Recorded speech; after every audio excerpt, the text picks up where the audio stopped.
Subscribe to the channel, like the video, comment your thoughts and opinions. Listen, it's simple. You're a Jags fan, you're an NFL fan, you're looking for the best Jaguar content out there, and it's right here. Subscribe to the channel. What is he doing? Nah, bro, I think he's legit. You just can't do that in that situation. Now, you couldn't be more wrong. Yeah, I could agree with that. This is the Bougie Podcast. Pooch Crew, appreciate you being here for episode 143. Cannot thank you enough for the support. The channel is growing rapidly, and that's all because of you. So thank you for supporting and subscribing to the channel. Here for a fun episode today, packed episode, recapping the Ravens game, previewing the Lions game, all other NFL topics as well, coming off a Jaguars 28-27 victory over the Baltimore Ravens. And I'm joined again by Kyle. Appreciate you being here, man. Yep. Again, thanks for having me. Second one we get to do after a win. So this was a huge win and looking forward to talking about it. Yeah. What are you now? 2-3 while doing podcast episodes? I feel like you're maybe 2-3. Yeah, I think so. I think I talked after the Giants game, maybe. And then Broncos, Raiders, Chiefs, Ravens. Yeah. So we got you a Raiders and a Ravens win. So maybe we need to play more teams that start with an R, because we have 2 victories over those teams so far this season. But a fun game, a delayed start. Funny enough, for those that aren't aware, if you're a Jags fan, you are aware. 25-minute delay due to lightning, rain in the area. We all saw it. Jacksonville not wearing his suit, in his Speedo. His suit allegedly got soaking wet. But that was just kind of like the vibes of the day on Sunday. Just a weird day. The rain. Jacksonville naked, half naked, and then the Jags pull off a huge come-from-behind upset over the Ravens. What were your thoughts, Kyle, on Sunday? Yeah, I mean, it kind of shook out how we thought it would. It was, kind of a slow-paced game, a lot of running by the Ravens. Really not as much running by the Jaguars, but it was still kind of slow-paced. ETN goes out of the game, kind of slows down our offense some. Fortunately, the Ravens stalled out once they got the ball kind of in the red zone or scoring zone. So happy that we held them to field goals in the first half. And, no complaints really at all at how we played. Yeah, it's funny you mentioned that about the field goals, because obviously everyone knows Justin Tucker, one of the best kickers in the league. So it is kind of poetic that he drilled 4 field goals during the game and obviously missed the one that mattered the most to try and win the game. But that was the story of the game, in my opinion. On the defensive side of the ball, it was such a bend, don't break defensive performance. The Ravens marched the ball down into the red zone inside the 10-yard line on a lot of occasions, and were coming away with field goals. The Jaguars go down 9-0, come back with a touchdown of their own to make it 9-7.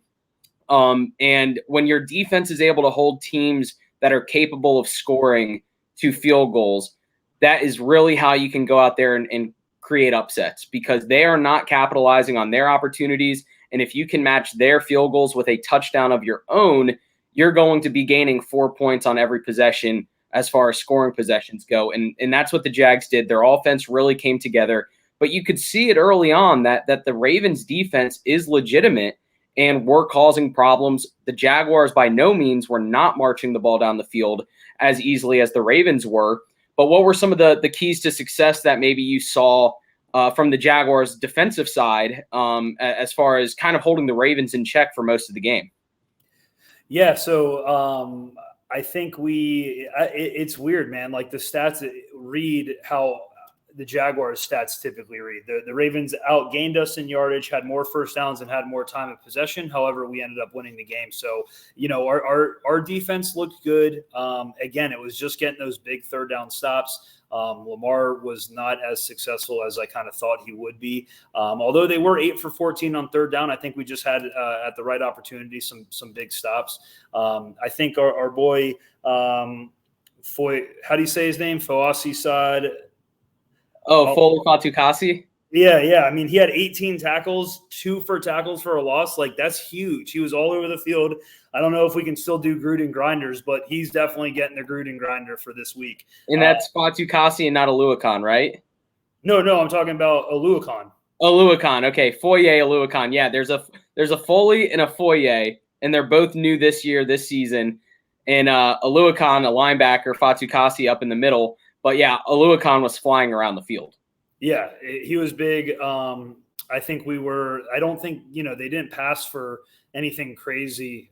They were doing a lot of stuff on the ground. Of course, Gus Edwards with the huge fumble. So again, it was weird. It was like both teams played pretty well. It seemed like by the stats, it was just some, timed plays. Like I said, that fumble by Gus Edwards, that really was the difference for us.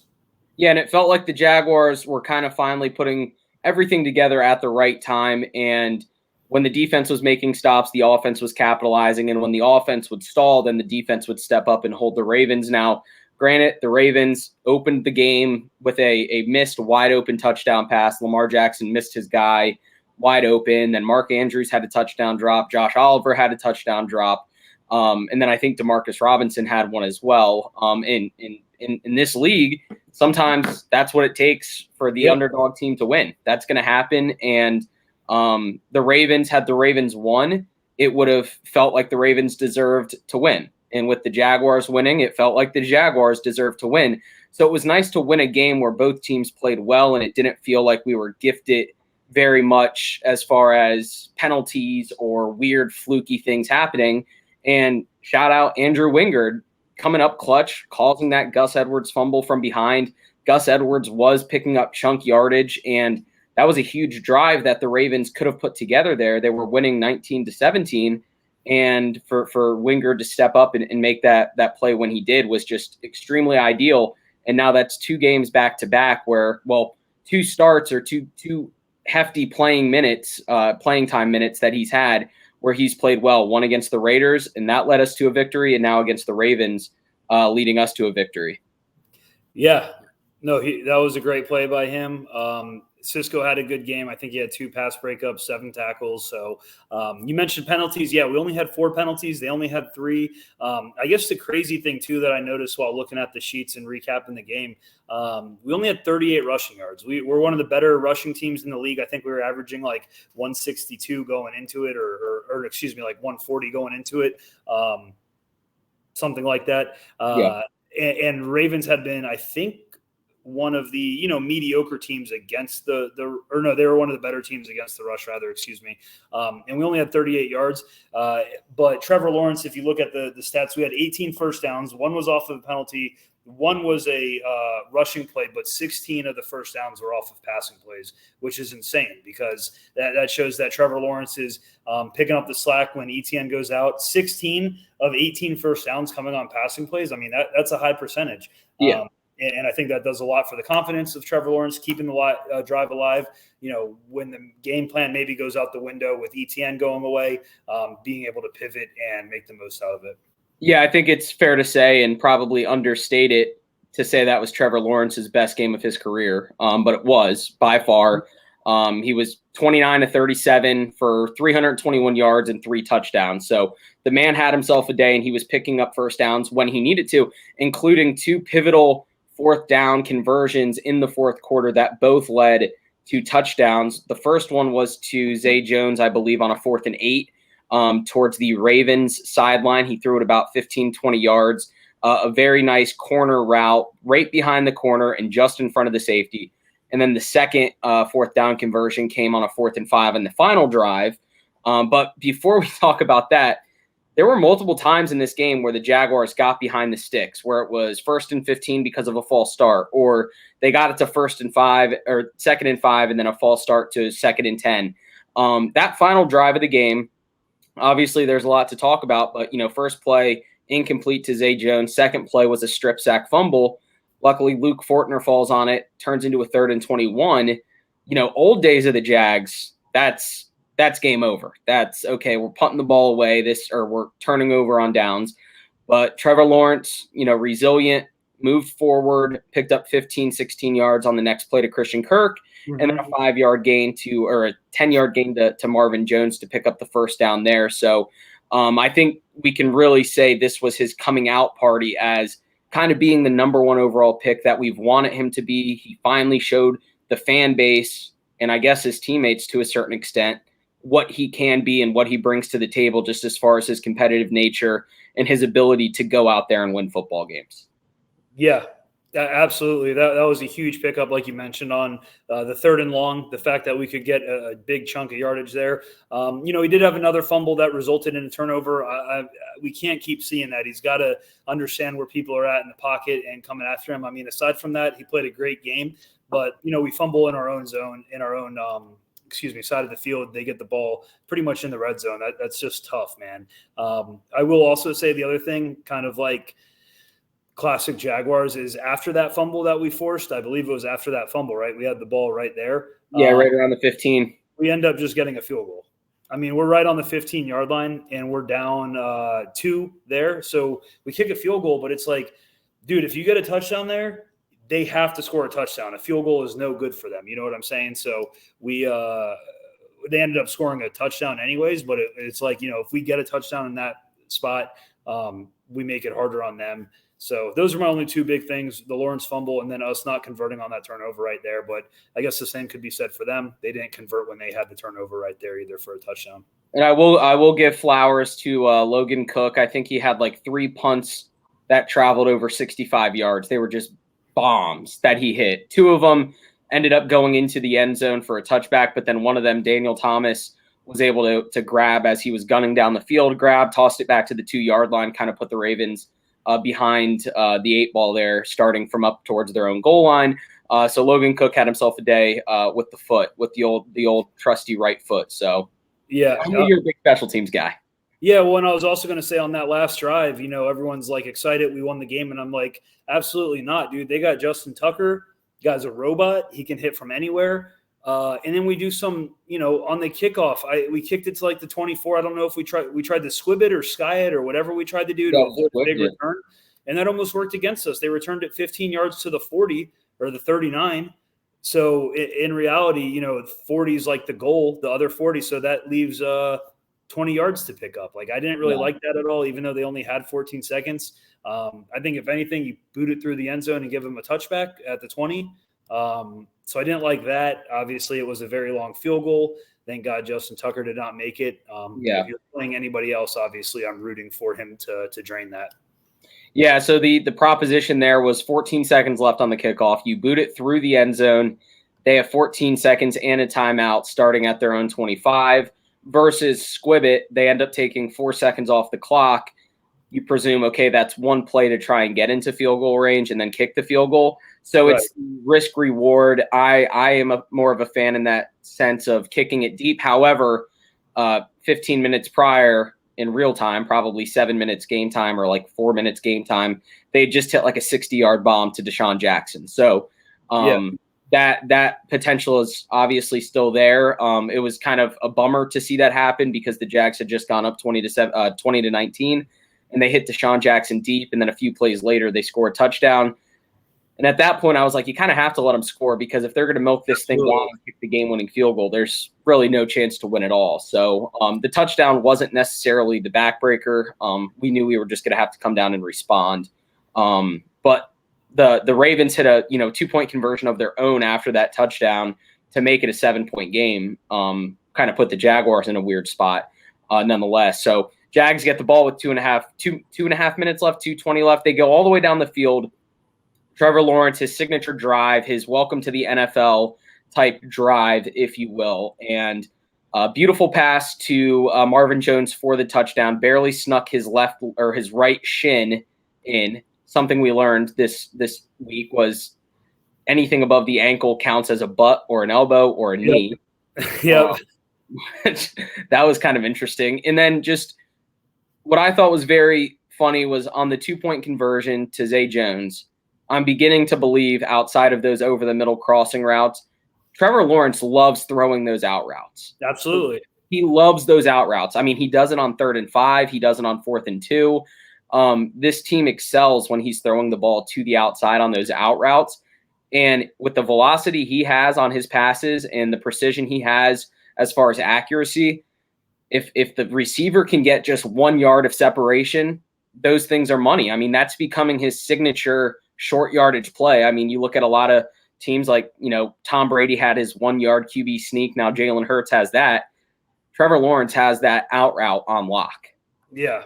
No, and I think I mentioned that after the Giants game. I noticed that too. He did it a couple times on 3rd and short situations. So Yeah, he loves doing that. But I will say this real quick. So we were talking about Justin Tucker field goals. 27-yard, 29-yard, 24-yard field goal. So 3 of his 4 field goals were within 30 yards, which pretty much just means that the Jags defense stymied the Ravens offense inside the 10-yard line, which is huge. That changes the outcome of the game because the first 2 field goals were 27 and 29 yards respectively. That's a difference between 14-0 and 6-0, which, changes the momentum, kind of changes the vibes on the sideline, if you will, and just how players are feeling. And then for the Jags to come down and hit Hasty for a touchdown to go ahead 7-6, that was nice to see. But let's talk about this real quick because ETN did get injured in this game. Rumor was he was able to come back in, but Doug Peterson opted not to put him back in the game, but he was healthy enough. I know you mentioned JaMychal Hasty. You kind of liked what you saw from him. Do you think that ETN injury kind of opened up this whole Trevor Lawrence, performance, that they weren't, kind of leaning on the run game like they have been? And will that kind of change the direction this coaching staff calls plays in the future? Yeah, I definitely think so. I mean, beginning of the season, obviously we had J-Rob and ETN. Both can handle a full workload, as we've come to learn with ETN. Trade Robinson away. ETN goes out. We're left with Snoop, Connor, and Hasty. Don't know why we didn't see more Snoop, Connor. I know I was texting you during it. I would like to kind of open him up in the playbook and see what he can do. But I do think, like I said, 38 yards rushing and we get the W. I think now they know that they don't necessarily have to play the ground and pound game and milk the clock type of thing.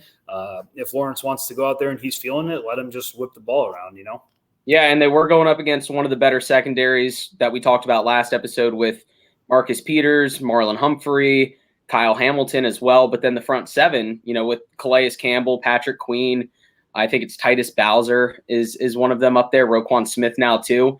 So the 38 yards rushing is extremely low. However, with that type of front 7, I'm not all that surprised, especially when ETN went out. But I was happy to see Trevor Lawrence excel even without ETN, and hopefully that does change how they call plays moving forward. I did want to run through this real quick. So that was kind of the drive that I think Jaguar fans have been waiting for at the end of a game, to go out and win a game, win a football game, go out there and grab it, buy the balls and win us a football game, Trevor. And that's exactly what he did. We have 7 losses this year. 6 of them are by 1 score or less. I'm just going to read this off real quick. In the Commanders game, down 28-22, Lawrence gets the ball with 1:46 left and throws an interception. Eagles game, down by 8, 29-21. Get the ball with 1:54 left, fumbles on the first play. Texans down 13-6. Lawrence gets the ball back with 41 seconds left, interception on a Hail Mary at the end of the game. Colts 34-27, 20 seconds left. He fumbles it a few plays later. However, the defense did allow a touchdown with like 2 minutes left in that game, and did not help at all. Did not help the offense at all. Giants 23-17, 1 minute and 4 seconds left, turnover on downs. Christian Kirk tackled at the 1-yard line. And Broncos 21-17, 1:43 left. Lawrence throws an interception on the first play, and that was over in London. So that just goes to show you how many opportunities he's had to go out and win us a football game, and he has finally done it. And hopefully all of those little stab wounds that he's had up to this point has kind of taught him, some lessons on how to kind of execute a 2-minute drive and go out there and win a football game. Yeah, definitely. I mean, he's in his second year, terrible year last year, but that was just the team as a whole. So he's still really getting his feet wet. Some guys can have some success very quickly, in their first year, have some big game-winning moments that go their way.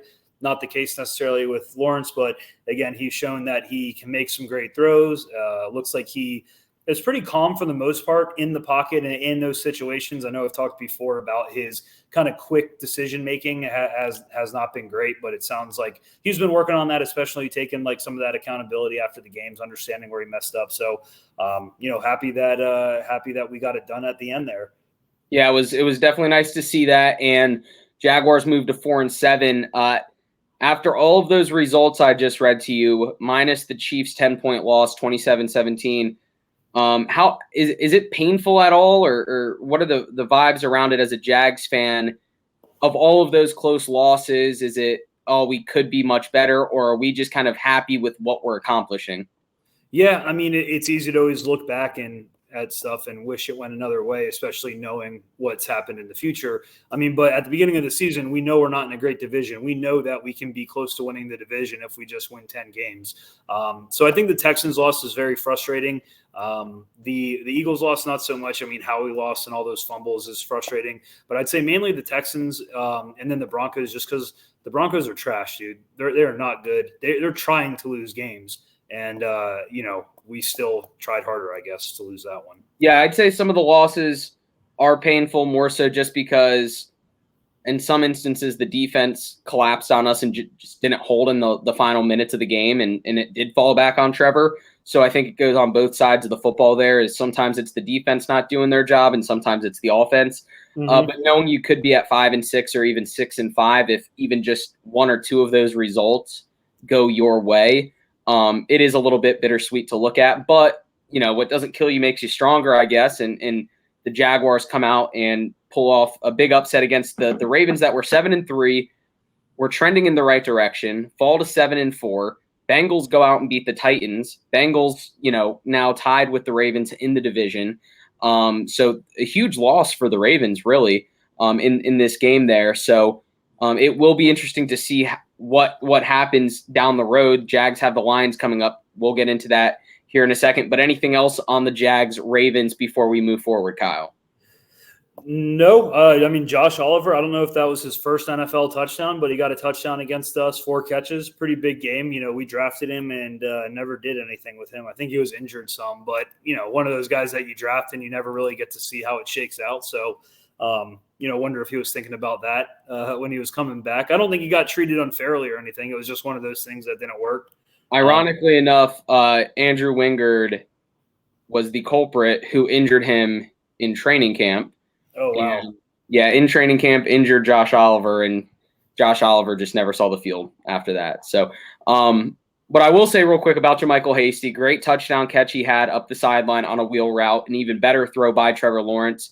Dan Orlovsky, or Orlovsky, however you say it, Orlovsky, he actually broke it down really well on Twitter, so I would recommend anyone to go find that. It was a really cool breakdown.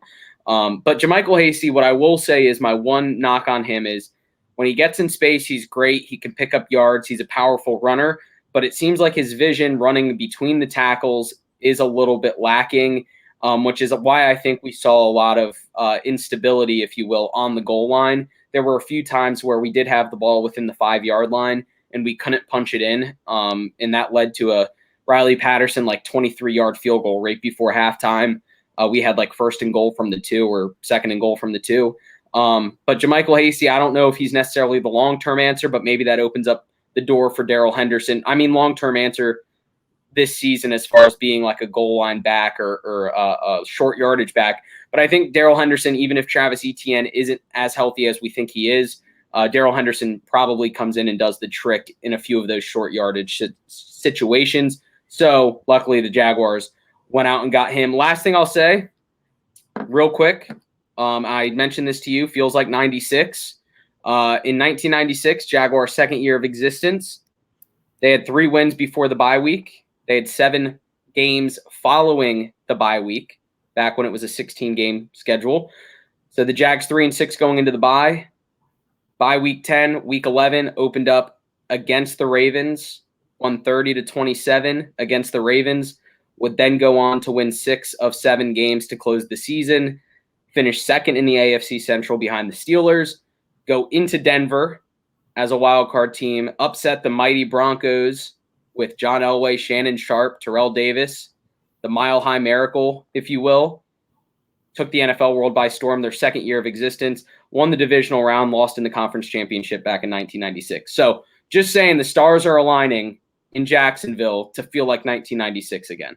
So feels like 96. Feels like 96. That's what I got to say. But fans out there listening, thank you for listening and subscribe to the channel, like the video. But let's move forward to the Lions game. The Lions game coming up, kind of a sleeper of a game on the schedule right after the Ravens, right before a divisional rival Titans game. but still a very important game nonetheless, even though it's cross-conference opponent. And I think this is actually the extra 17th game on the schedule. You know how they added the 17th game on the schedule? I think this was our 17th game that was added this year in Detroit. But thoughts, preview on the Lions game, Kyle? Yeah, so defense for Detroit is not there. They're last place in defense. They give up the most yards per game. They give up the most points per game. They have one of the worst opponent red zone scoring percentage from the defensive side. With that said, inversely, they have one of the higher red zone scoring percentages. They're 71.43%. Compared to us, who's 53.66%. I'm assuming that means touchdowns. But yeah, red zone conversion for touchdowns. Yeah.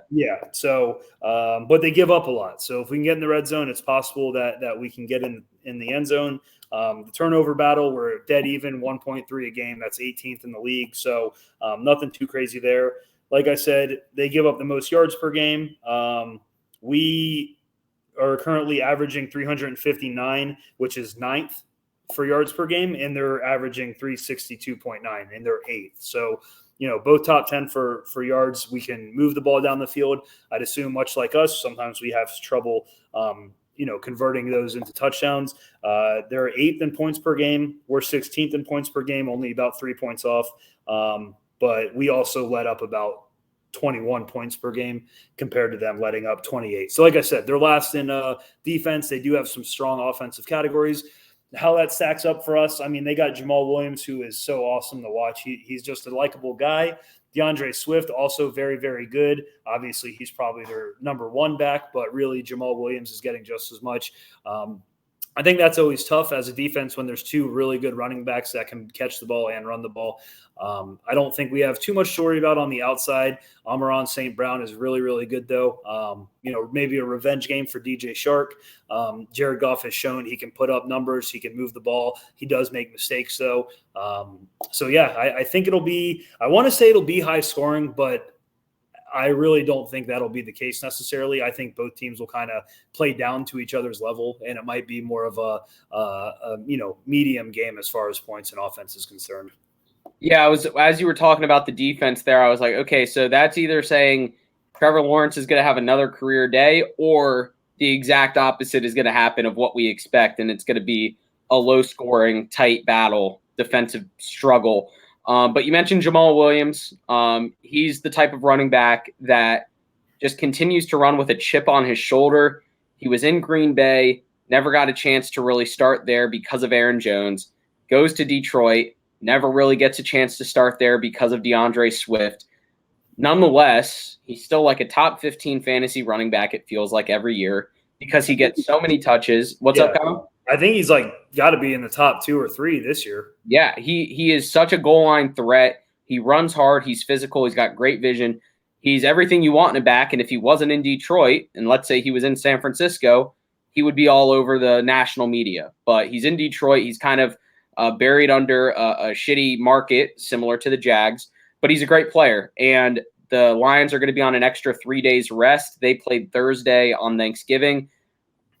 Damn near beat the Buffalo Bills, lost 28-25, held strong with the Bills. Honestly, it looked like the Lions controlled that game from start to finish, and that scared me a little bit because this Lions team is playing with a lot of motivation. They started the season 1-6. They went on a 3-game winning streak to get to 4-6, and then to only lose to the Bills by 3. They're 1 or 2 plays away from being 5-6 coming into this game on a 4-game win streak. So, on the other side of the coin, the Jags, coming off that Ravens win, are playing with just as much energy and just as much positivity, I feel like. And both teams at 4-7 still feel like there's a lot to play for this season with 6 games remaining. So I am expecting it to be a more fun game than one would expect when you see the Jaguars playing the Lions. What I will say is that the Lions do lead the season series, I believe, 4-3. However, these teams don't play that often. So the Lions have won the last 3 games, most recently in 2020, 34-16 in Jacksonville. And then one of the more iconic moments in Jacksonville Jaguar history, Jaguars lose 26-19 in Detroit back in 2016. The game a lot of diehard fans remember as the game where Jalen Ramsey cried on the sideline as a rookie because he just was not used to losing coming from FSU and all their success. So not a deep history, not a long history with these two, but nonetheless a history.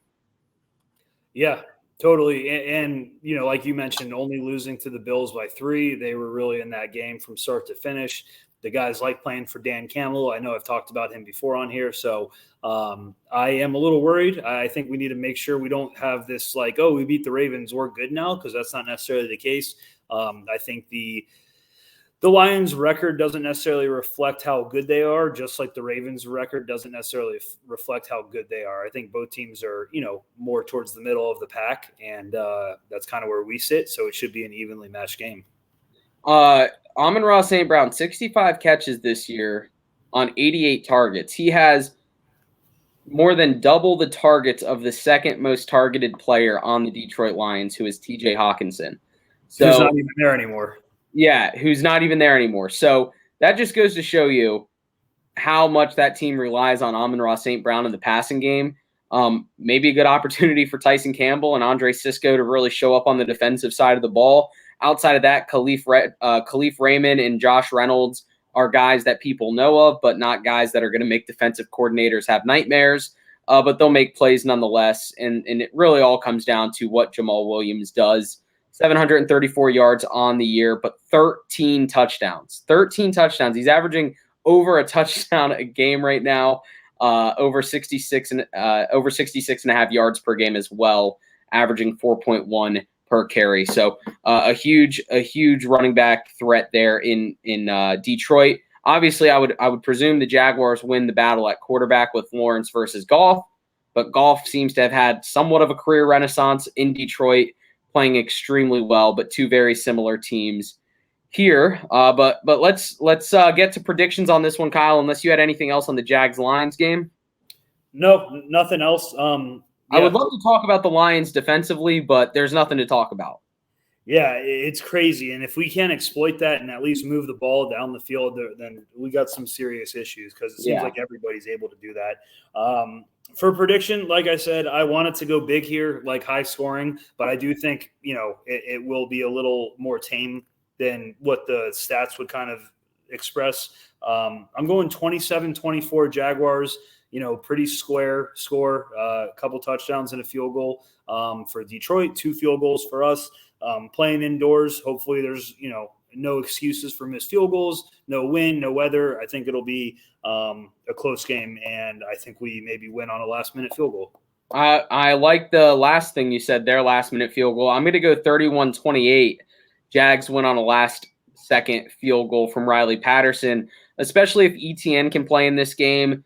I don't find this as the type of game where you're going to stall out in the red zone if you get there. It feels like, at least for the Jaguars, that is. I think Jamal Williams will do enough to score for the Lions. Probably a 2-touchdown game, I would imagine, for him. But I will say on the Jaguar side of the ball, I think ETN could have a great game if he's fully healthy. And I think Trevor Lawrence uses last game to build off of and go out and put on a great performance, maybe 2 or 3 touchdowns again this week against the Lions. So I'm going to go 31-28. Lawrence just doesn't strike me as the kind of guy to get complacent or satisfied with a performance. He kind of strikes me as the guy that always wants to improve and do better than his last performance, which if he does better than last week's performance, that would be something for the papers. So I'm kind of excited to see what he can do against a defense that we should be able to exploit, like you said. So some good predictions there, 2 Jaguar predictions. And if the Jags lose, I'll know not to pick them and just let you pick them to win. Because last week, you called the upset. You had Jaguars 24-20 over the Ravens, was it? Something like that. Yeah, it was, I think, 24-20. I had the Ravens winning 20-17. I'm an idiot. But the Eagles the Titans have a tough test this week against the Eagles, Jaguars against the Lions. We're in a situation where if the Jags win and the Titans lose, we're 2 games back. We control our own destiny. We still play the Titans twice. Play them twice, exactly. So could get kind of exciting. And we've always talked about wanting to have meaningful games in December. And albeit if we are 5-7, we'll still have some meaningful games, at least within the division, against the Titans. So definitely looking forward to that. But let's get to general NFL talk, if you will. Kyle, what are we buying after Week 12 of the NFL? We had 3 games Thanksgiving Day, a full day on Sunday, followed by Monday night with the Steelers-Colts. But what are we buying after that extended week of NFL football? Oh, yeah. I'm trying to rack my brain on how it all went. It's a lot. It's a lot to digest. I don't know what digested faster, the Thanksgiving food or the week of NFL football. Yeah, I mean, I feel like we just talked on this, so maybe this is cheap, but we haven't explicitly said it. But, like, Trevor Lawrence, I mean, he had a great game.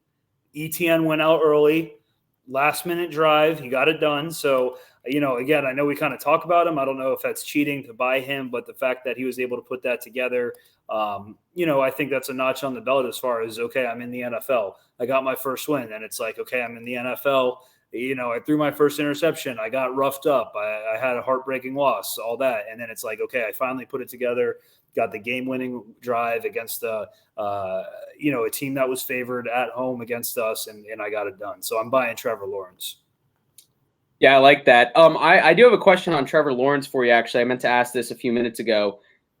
On that final drive, there were a few instances where I thought Trevor Lawrence might spike the ball to stop the clock after a first down. Mm-hmm. Do you find that when the quarterback doesn't do that, that's like a sign of like experience and confidence in the offense, or kind of trying to create a mismatch with the defense? Thoughts on that real quick?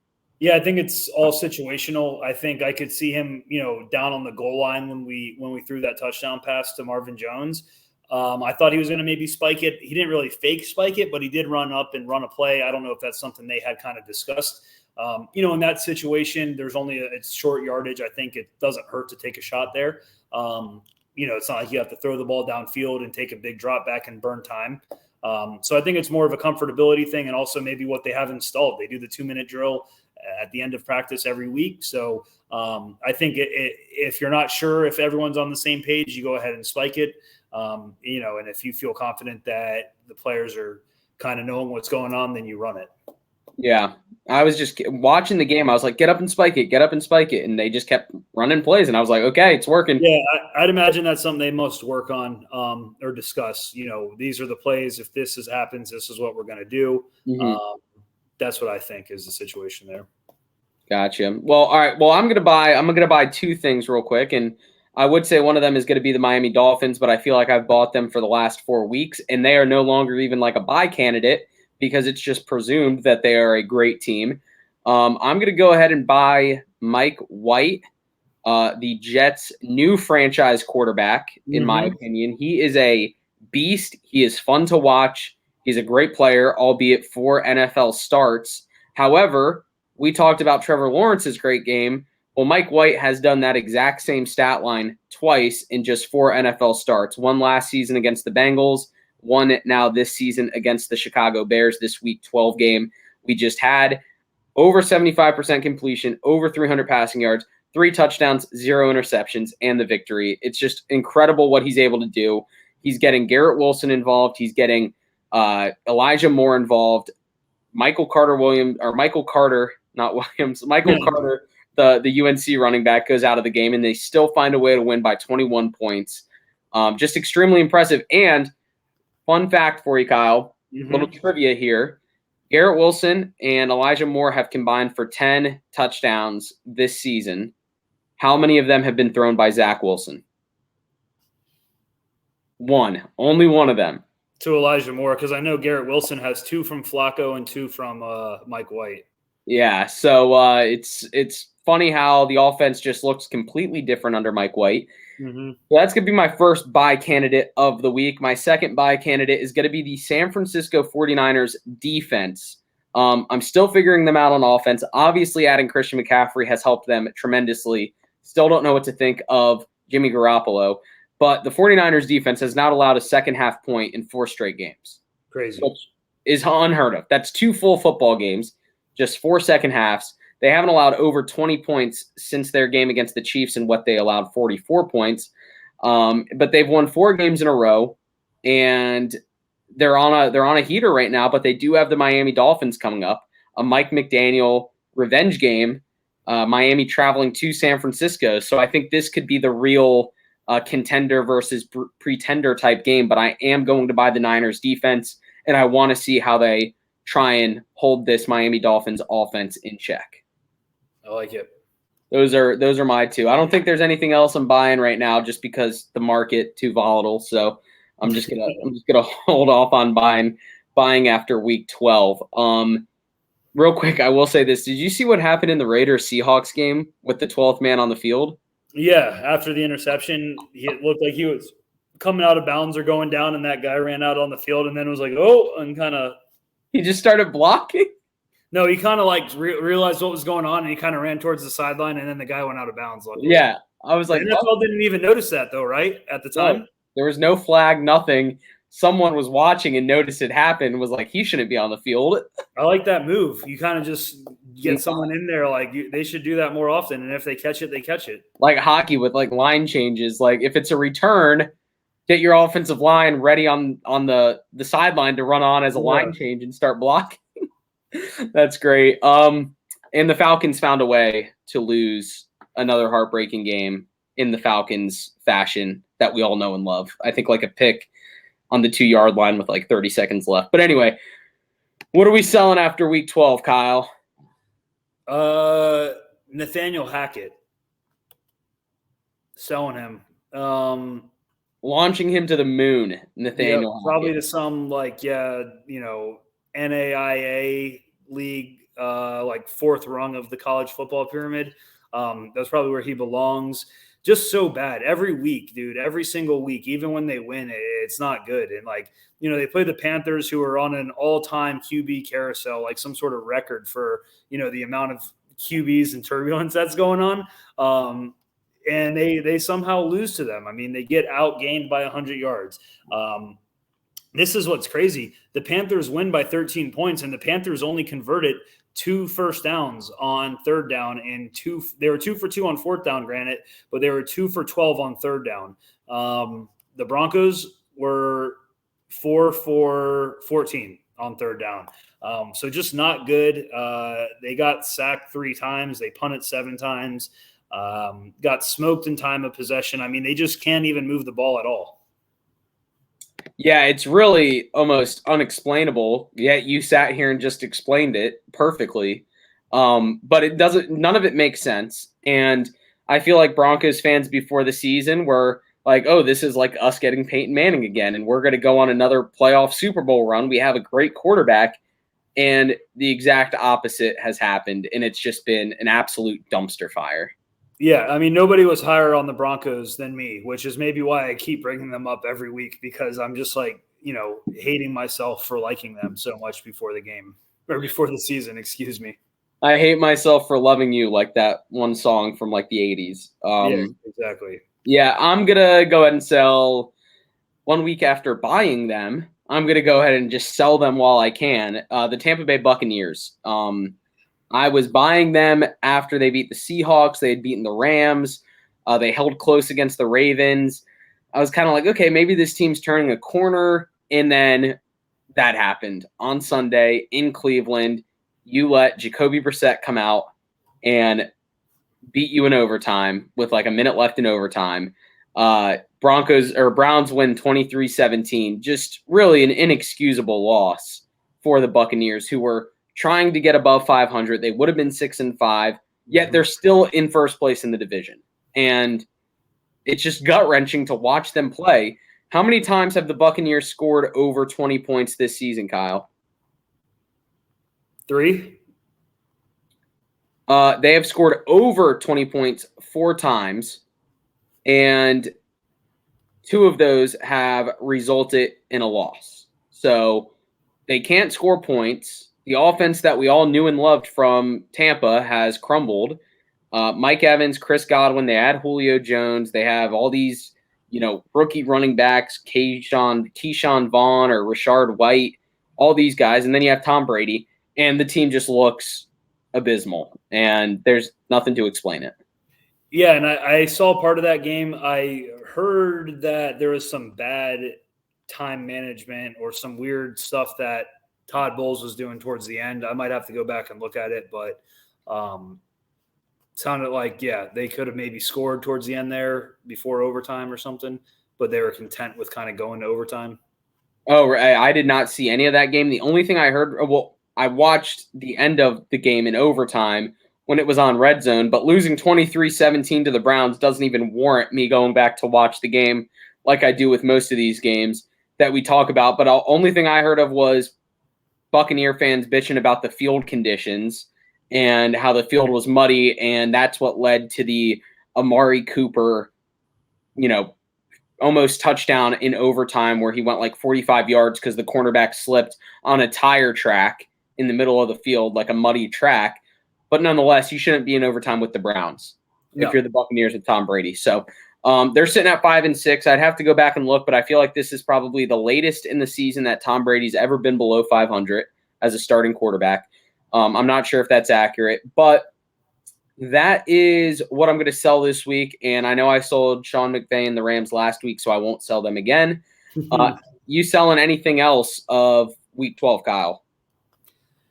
No, I mean, I feel like I've sold and rebought everything too much. I'm trying to remember where I've left off on everything. Yeah, I mean, not Eagles obviously are fine. They're in good shape, but they got to figure out their defense. You can't be giving up 33 points to the Packers, when they haven't done much this year.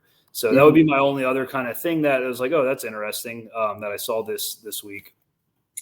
Yeah, it was kind of like, it just kind of opens your eyes a little bit wider when you see that. I'm kind of that way, honestly, with the Bills. With what you just said about allowing those points to the Packers, the Bills have not been doing what we expect the Bills to do.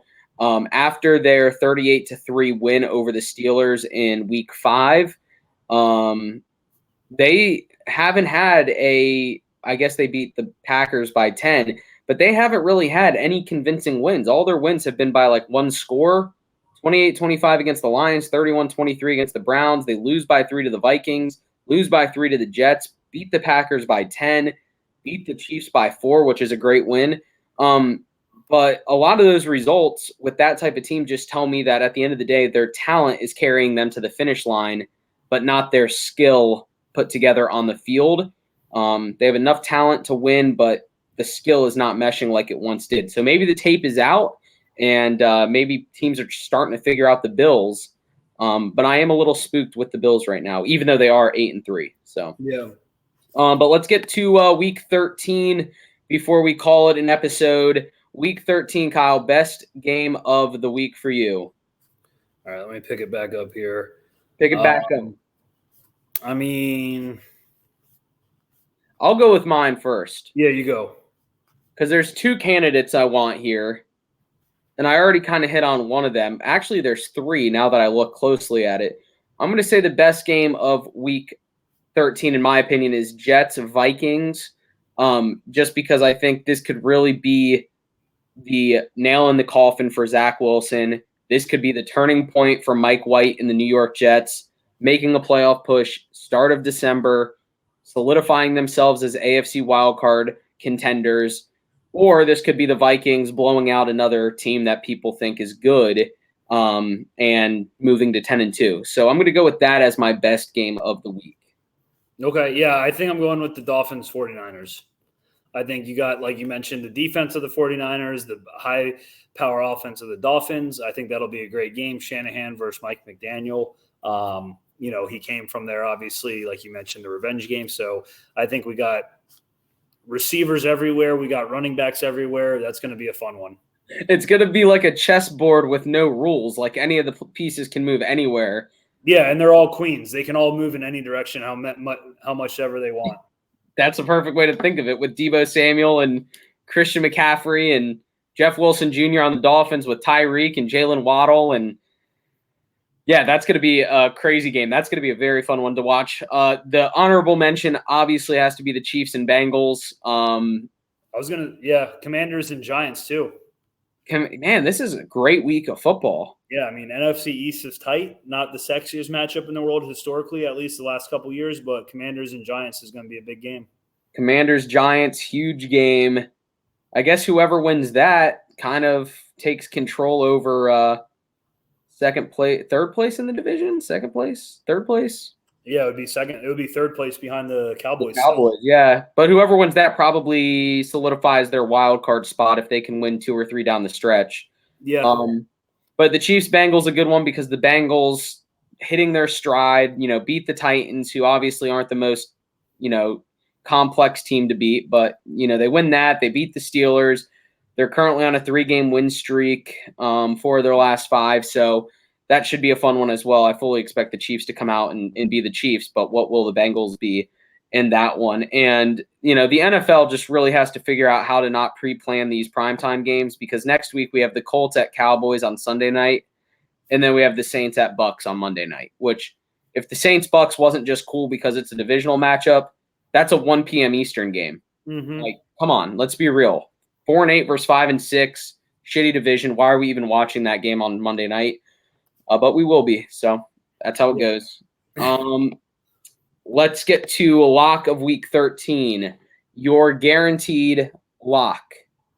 Yeah. So hand up last week. That didn't work out too well because I said the Bucks. Again, we're trying to pick games that are close to the spread or the spreads are close. I think this week I am going with the Vikings. I think the Jets just played a phenomenal game. Mike White looked great, of course. The defense stopped the Bears, but, you're playing Trevor Siemian, Orlando's very own Trevor Siemian, and the Bears. So I think that this will be kind of like we're playing like an actually good team this week. I think they can hang close, but I think it's going to be the Vikings. All right, Vikings on the lock of the week for Key. I'm going to go with the – man, is a 5-point spread too much, you think? 5-point spread? That's all right. We'll allow it. I would go Eagles over Titans, but Titans' running game is dominant, it feels like, and the Eagles' run defense is not good at all. So I'll go in this one. I'll go with the Chargers over the Raiders. That'll be my lock of the week. 2-point favorites for the Chargers. Raiders obviously getting the victory over the Seahawks last week. But I think the Chargers kind of an encouraging victory over the Cardinals. Probably shouldn't have been as close as it was. But I think the Chargers will be my lock of the week. Or I might even go with the Steelers. I love the way Kenny Pickett looks right now. Kenny Pickett is playing really good football as well. So that's another one for me. Yeah, that line's probably a little influenced by actually, I don't know. I guess they're playing the Falcons. I was going to say Najee Harris being out, but Benny Snell picked up the slack, that's for sure. Yeah, Benny Snell looked good. They also have Anthony McFarland Jr., who is what? That's the Snot Rockets' son? I don't know. I don't know if they're related. Are they? I think that might be Booger McFarland's kid. I thought I looked it up one day. Let me double check. I don't think they're related. They just have the exact same name. Hold on. But isn't he Anthony McFarland Jr.? Yeah, but that just means his dad is also named Anthony McFarland. Huh. If it is his son, what? He's called the little snot? Hey, you little snot. Yeah, but he's not related. Not related. Okay. We'll edit that from the tape. But yeah, the Steelers do look good. George Pickens looks good and looks like the guy maybe the Jaguars should have tried to draft in the 3rd round, but they didn't. Who do we draft instead? I think Chad Muma, the Wyoming linebacker. This past year? Yeah. I didn't know he was George Pickens went 3rd round. Yeah, I think he went 2nd or 3rd round. The Steelers got Nakobe Dean and George Pickens like very late in the draft. 2 Georgia guys that like fell for George Pickens off-field issues and Nakobe Dean injury problems, concerns. So, but yeah, I like the way the Steelers are looking, so that might be my lock. Upset special of Week 13, Key. Oh, I probably, not a huge spread, but the Giants are currently dogs against the Commanders. I think I'm going to go with the Giants. I think it should be a close game, probably a low-scoring game as well. But with that said, Brian Robinson, absolute beast on the Commanders, dude. He's fun to watch play. Yeah, Brian Robinson, I mean, he runs hard and he changes the offense for the Commanders. And the Commanders for the longest time have been used to having those little scat backs, whether it was J.D. McKissick or Antonio Gibson.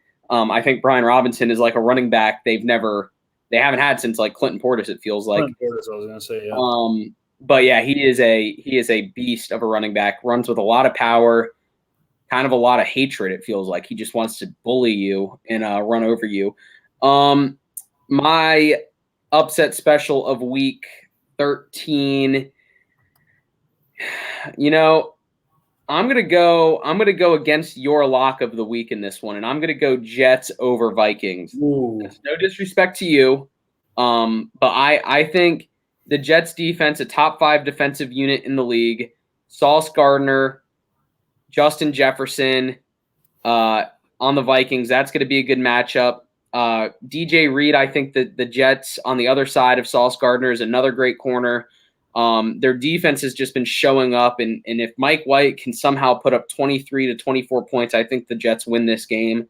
So I'm going to go Jets, and maybe that's just me buying into the Jets and Mike White hype. Who knows? But that's going to be my upset special of week 13. But anything else from you before we sign off for the evening? No, not at all. I mean, I hope we do well against the Lions.